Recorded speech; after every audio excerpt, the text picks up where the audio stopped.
Vazukuru ndinoku chingamidzai regai nditi kunyangwe tanga taane mwaka asi ndine dzimwe nhau dzaingoramba dzichitaurwa uye dzinongoramba dzichiuya mukurarama kwedu isusu sevanhu vatema. Takabva kupi? Zvinorevei? Ndisu ani? Chii chinoitika paupenyu hwedu? Vamwe unonzwa kumadzisvondo vachikakatirana maringe nenhau dzemutupo. Kuti kumutupo une basa, vamwe vachiti hauna basa. Mavambazo hapana anokwanisa kuuya achinotaura kuti zvinorevei, zvekunzi ninga anoyera chakati, uyu anoyera chekuti. Zvikarevei paupenyu hwevanhu? Zvino nhasi ndauya ndichiti ndipatsanure kamumiriro kakaita vanhu nemadzinza avo. Izvo zvichaita kuti mumwe nemumwe agone kana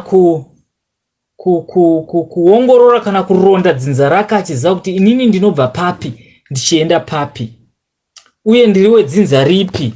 Kunyange uri wopomedzerwa mudzinza rauri, kanyange zvakataurika, tichaedza nepatichagona muzvirongwa zvinoteera makaramba makateerera tichipatsanura madzinza nemadzinza kuti dzinza rakati rinorevei, rakabva kupi, rikafamba sei, rinobata ushe kupi, rinozikanwa sei kuti ndisu, vakafanana papi, chinoita kuti basa rake ndichipi, zvavanoita muupenyu, mabasa avo, vakasikirwei panyika.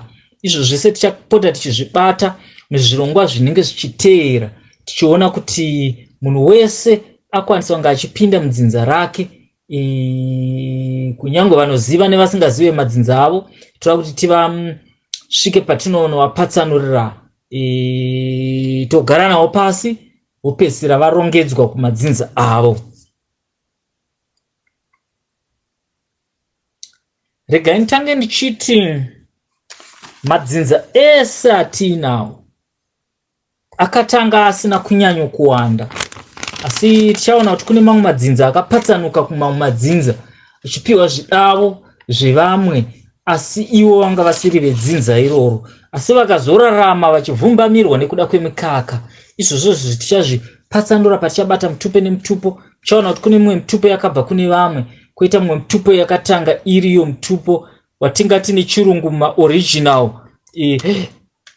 vakaumba dzinza kuti rakabva papi richinosvika papi, zvinorevei kuti muzonzi maakuyera chekuti, toti maakuyera soko mukanya, maakuyera nzou samanyanga, maakuyera nondo, maakuyera zvakati. Zvinorevei? Makabva kupi? Ndimi anani? Zvairevei kwamuri kuti muzopedzisira maakunzi maavanhu ivavo? Saka regai nditange ndichidai so.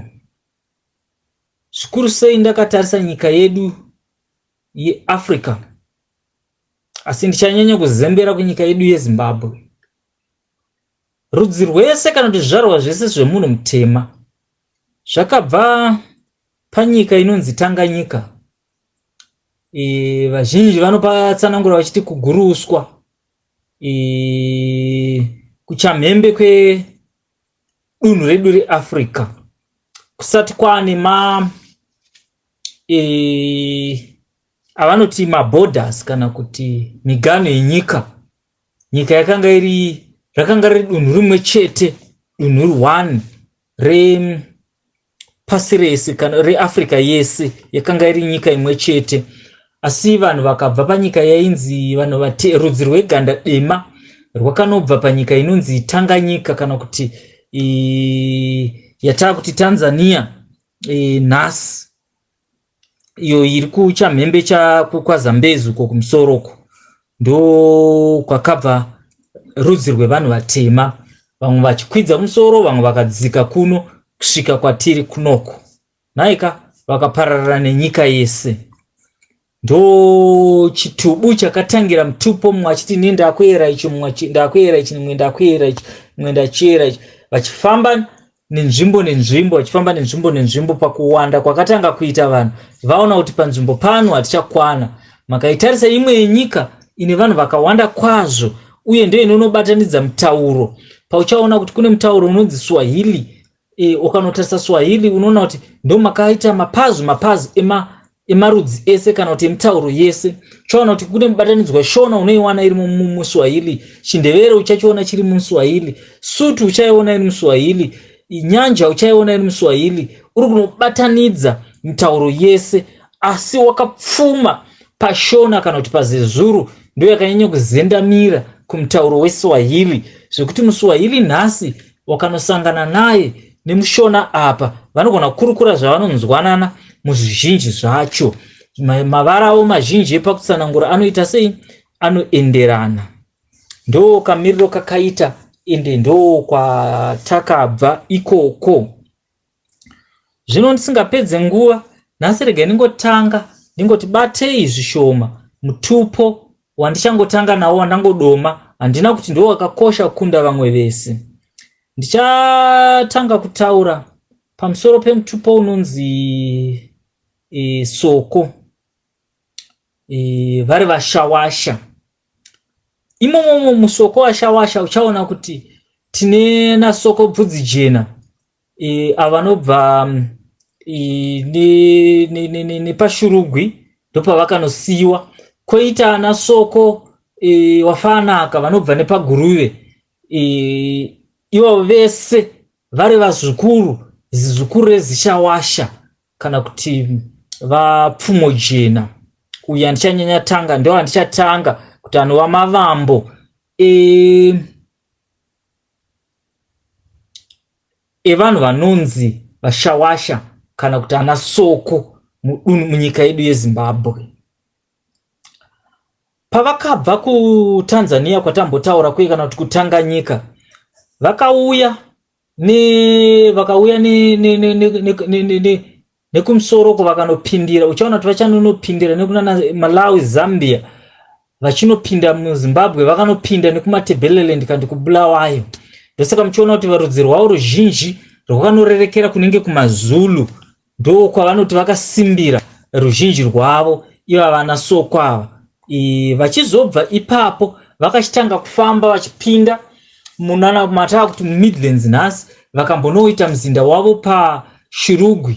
Pavanonoita mzinda wavo paShurugwi, vanonobva paShurugwi sekuti uyu soko munhu aifarira kugara pane zvirimwa kana kuti panorimwa, iye kunyangwe zvake asina kuva nembiri yehurudza, asi aifarira kunge ari munhu anogara kune mvura inonaya, kuchidyiwa kuchidii, anga asiri muvhimi asiri hurudza, asi airarama nekuda kwekuwadzana nevamwe uye nekugadzira mapfumo.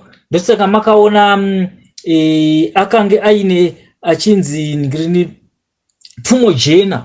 Ndiye munhu akatanga nekuisa kadewe kachena pamapfumo pavaifamba nawo vachienda kuhondo.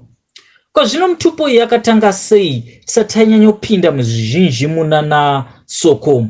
Uchaona kuti vari pachibva paTanganyika, mumwe nemumwe pakaitika hondo nekuda kwekutorerana madzimai, nekuda kwekutorerana chii. Saka mumwe nemhuri yake aibva anotsvaga mhuka yaaizviti aiti akatsvaga mushonga, onotsvaga mhuka yaaivhenganisa nemushonga iwoyo, ozvitemerera kuva muropa rake kuti iyi ndio mhuka yatakuyera ichikwanisa kunge tichitidzivirira pahondo. Ndosaka muchiona ana soko vakanoshandisa vheni kana kuti gudo, ndora vakatora. Unoona soko, gudo netsoko zvinhu zvakada kufanana, saka vakangozvitora chiri chinhu chimwe chete nekuti vaisa zvipatsanura pamazuva iwayo. Ndora vakatemererwa rakava chinhu chaiva chengeta kuhondo. Papfumo ra uya inzi pfumo jena akanga akaisa tsoko chena, ndo yainge akaisa papfumo rake, zvekuti mumwe nemumwe aioneka akatakura pfumo risina kakanda kachena ikako aibva azikanwa kunzi uyu haazi wedu. Ndokubva vafamba vakadaro, vachidzika kudaro kusvika vanosvika paShurugwi. Vachibva paShurugwi vakabva vanozoenda vakabva vanokomba pane mamwa, ndopane vamwe vava vashoma shoma. Vari pane mamwe vakabva vazo tora mwana wemurozvi ainzi Bvuku, ndopa vakaskozonogara panzvimbo yamaa kuti Mabvuku nhasi. Ndichaenderera mberi zvekare ndichikudzidzisai kuti vari paMabvuku vakazofamba sei, vakazopatsanura sei uye vakazokura sei. Ndo nhoroondo yevashawasha kana kuti ana Soko. Ndichipa zvekare zviyero zviri pavari kuti kana wakamuona unomuziva sei kuti uyu ndisoko, uyu unomupatsanura sei kune mimwe mitupo yese. Ndinokutendai vazukuru. Kana muine mubvunzo pakutaura kwamaita munogona kubvunza muchiburikidza namukoma Nash vachitisvisira kuno kudarira Sekuru Tembo, ndichikudzidzisai ndichikupatsanurai kamugariro kakaita nekafambiro kakaita rudzi urwu kusvika patiri nhasi.